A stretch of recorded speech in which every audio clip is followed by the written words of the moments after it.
Portanto, chegamos a Cabul com o nascer do sol, porque como aquilo é um aeroporto militar, não há movimento aéreo durante a noite, tem que haver visibilidade para uma questão de segurança, não é? Portanto, chegámos logo ao nascer do sol e o ministro chegou connosco. E, de facto, o dia foi feito lá, sempre com os tropas. Nós ainda tentámos perguntar se dava para sair ou não dava, mas disseram-nos logo que não.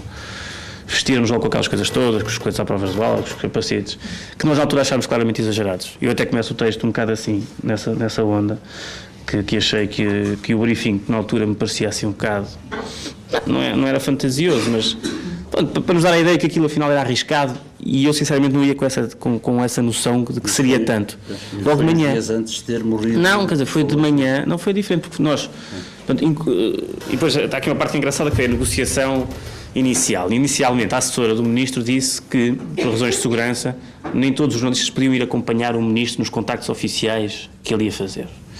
E que os outros, após compensar, podiam ir nas patrulhas das tropas portuguesas conhecer aquilo. Resultado, 0 inscritos para acompanhar o ministro e todos para as patrulhas. E ela fez ali, teve que ter capacidade de encaixe. Não foi ninguém com o ministro. Não foi? Não.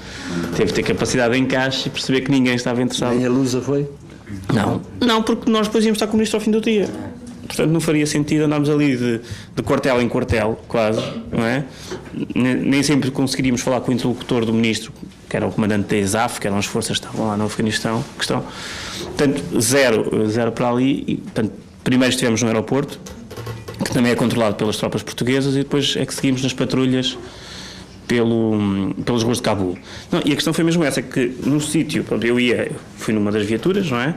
E eles disseram, eram tropas simpáticos, íamos dizer, aqui é aquilo, o outro, e disseram que esta estrada é perigosa e tal, onde foram atacados os alemães aqui há uns tempos e tal. Pronto, e da altura o meu fotógrafo, que eu fui com o repórter fotográfico, foi quase tempo todo fora lá do veículo militar, da escotilha. Quer dizer, ele disse que era da nossa responsabilidade. E nós fomos assim um bocado naquela. E eu também ia de fora, a respeitar, íamos rodando. E nessa mesma estrada, passado aqui 3 horas, houve lá um atentado precisamente contra uma coluna militar, que morreram Morreu um alemão. O alemão, exatamente. Não é? Mais uma série de feridos. Houve 2 ataques nesse sítio. Portanto, quer dizer, de facto aquilo era perigoso. E eles ali não escolhem nacionalidades, não é? Como depois se provou, eles atacam os carrinhos verdes. Até porque a identificação portuguesa nestes carros é mínima. Aquilo diz o ISAF, que é a Força Internacional da NATO, e não diz mais nada. Portanto, nós aí percebemos de facto que aquilo era efetivamente perigoso e que o briefing não era nada exagerado. Depois, esteve para acontecer uma coisa, estivemos ali em risco de não voltar nesse dia para o Bahrein, porque o programa, eles achavam que não havia condições de segurança para dormirmos lá, e, portanto o programa estava feito para o mais tarde possível, que era 4h30 lá, portanto 1h30 cá, nós sairmos de Cabul, exatamente por causa do sol, não é? Da luz, e voltarmos ao Bahrein. Como houve esse atentado e era a estrada que ligava o quartel onde nós estávamos ao aeroporto, o que é que acontece? A estrada ficou fechada, estiveram a criar um perímetro de segurança e nós ficámos um bom tempo ainda no quartel com os portugueses e tivemos vai não vai para não poder sair de lá. Depois não se sabia se íamos no dia a seguir, se passado 2 dias, porque os de segurança não deixavam circular carros militares, ainda mais com civis, que é uma responsabilidade acrescida para as tropas, porque eles é que tinham que assegurar a nossa segurança enquanto estivéssemos com eles. E de facto tivemos ali uma fase, quer dizer, que tinha instabilidade. E na questão prática do texto, eu tinha feito contas a escrever no avião e no hotel, porque nós sairíamos às 4h30 de Cabul, que eram 4h30, meio-dia cá. Portanto, quando se viaja para aquele lado é uma grande vantagem para os jornais, porque temos muito tempo, não é? Lá já acabou o dia e nós ainda temos N horas para escrever, porque o jornal fecha 11 horas, portanto tínhamos alguma manobra temporal. E eu aí, a partir do momento que fico retido, que acho que fico retido, não é? Tenho que ligar para Lisboa, para o Porto neste caso, a avisar, atenção, que isto está aqui complicado, não sei como é que vai ser. E tive naquela fase, escrevo, não escrevo, começo a escrever, não começo. Depois houve ali uma aberta, de facto, que eles disseram, se forem agora conseguem. Eu preferi lá ter ficado, como é evidente, não é? Nós estávamos todos a torcer para que não houvesse aberta nenhuma e que ficássemos ali, passávamos lá a noite com eles. Era muito mais giro, não é? Muito mais hipótese de fazermos reportagem. Estávamos com eles, também estávamos seguros, não é? Ninguém anda aqui a correr riscos necessários, estávamos com as tropas, não estávamos numa rua de Cabul assim, abandonados.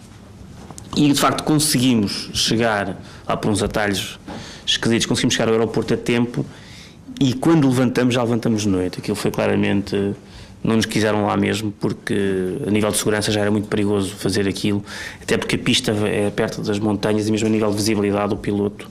A sorte é que eu já conhecia bem aquela pista, que já lá tinha estado um ano, porque já não devíamos ter levantado, tecnicamente foi arriscado. Depois, eu já tinha combinado com os meus colegas do Porto que íamos aproveitar o facto de lá estarmos, e já que lá estávamos, íamos valorizar o trabalho. E mesmo antes do atentado, íamos valorizar o trabalho e para isso íamos fazer o enfoque do dia ia ser, íamos pegar no Afeganistão, um bocado fazer aquele do relato das tropas portuguesas no estrangeiro, que havia mais casos. E combinámos logo que isso seria o enfoque, portanto seria o tema principal do jornal no dia seguinte. E daí eu ter feito 3 páginas. Isso não é o que está aqui em causa, mas comparando com os meus colegas, nós já tínhamos previsto dar grande destaque a isto. Não é? Enquanto os outros, só com o atentado, é que começaram a querer valorizar a questão, a maior parte dos meus colegas fez só uma página ou meia página. Nós apostámos, quer dizer, uma questão. Uns guardaram, por exemplo, o Público na altura fez menos e este domingo fez 5 ou 6 páginas na Pública. É uma questão de estratégia. E, portanto, as 7 horas que eu passei lá para fazer estas 3 páginas tiveram que ser claramente non-stop. Falei com o capelão, falei com o tipo do controle do tráfego aéreo, tentei falar também com o afegão, que era lá pedreiro, mas trabalhava com as tropas portuguesas.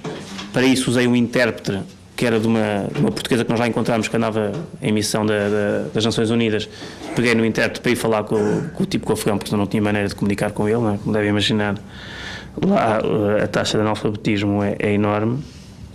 E depois tive algum apoio de retaguarda. No Porto fizeram a infografia com o sítio onde nós estávamos e com o sítio onde foram os atentados. Portanto, houve aqui um trabalho conjugado. Vocês tinham sempre contacto com a redação? Tinha porque eu levei, além do computador portátil, lá não havia GSM, mas nós temos o telefone satélite que funciona para estas coisas. Temos um telemóvel um bocadinho maior, que funciona quando não tem rede GSM, apanha o satélite e, portanto, dava para enviar o trabalho. Portanto, eu lá estava à vontade.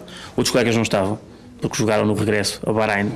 E se lá tivéssemos ficado, para mim, pronto, eu safava-me sempre, porque tendo o portátil e tendo esse telemóvel, nós conseguimos ligar à internet ou ao servidor do jornal e enviar os textos todos. Portanto, isso estava... E fotos também. Fotos, e o meu colega da fotografia usava o meu telefone também. Ele também tem o portátil dele, hoje em dia é tudo digital, não é? Entrava o cartão, selecionava as fotos e enviávamos tudo.